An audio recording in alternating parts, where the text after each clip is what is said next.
I can't imagine that there's someone who doesn't want world peace. Everyone wants world peace, especially now. Ever since World War II, leaders of the world and American presidents have spoken in utopian terms about nations getting along and respecting each other. Let's take a moment to break this down and try to figure out how practical this really is. The first question that comes to mind is, who says world peace is even a thing? Who says it's possible and doable? I mean, it's never happened before in the world, and as time goes by, the world gets larger, more widespread, and possibly more divided. So who says world peace is even a thing to aspire to?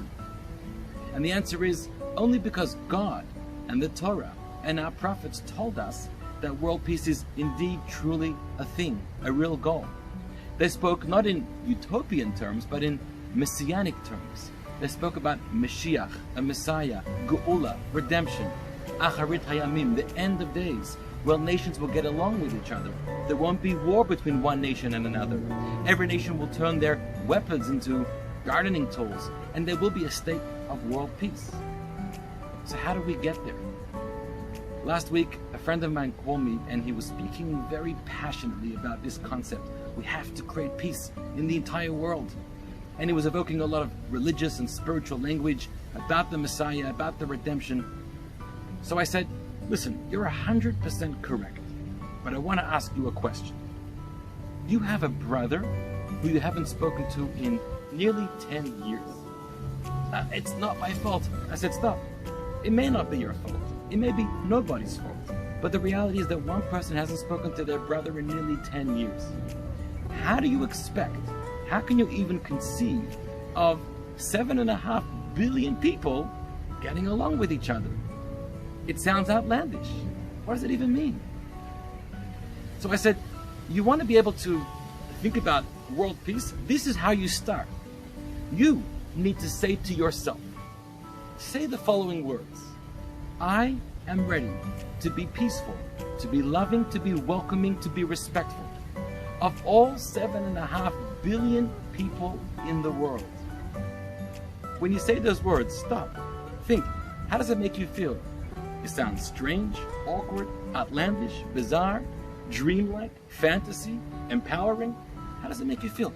Keep saying it. Say it to you again over and over to yourself again. I'm ready to be peaceful with 7.5 billion people in the world.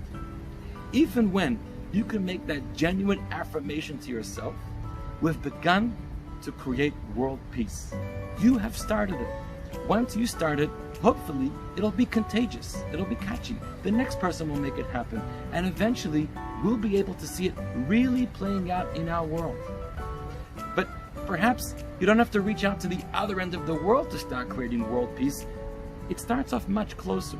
Look inside your own home and family, community, your social circle. Start there.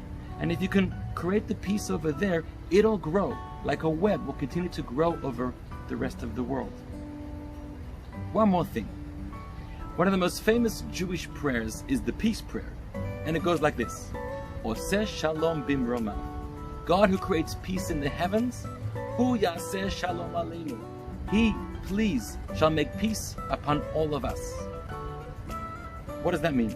We're turning to God and saying, you need to make the peace among us. We can't make the peace among ourselves. Is that true? No, that's not true. It's a partnership, definitely between God and ourselves. What we're saying, though, is, in order to create peace among ourselves, we have to bring God into the picture. We have to recognize God created our world and created every single human being with design, with purpose, with value. So when we can start to see the world and see other people the way God sees them, then we'll be able to have this heavenly vision of the world, and then world peace is certainly doable. It's not utopian anymore, it's messianic, it's something that we can accomplish together with God. So let's start this in our own life. Let's become more peaceful to those that are around us. And hopefully, world peace will indeed be a reality very, very soon.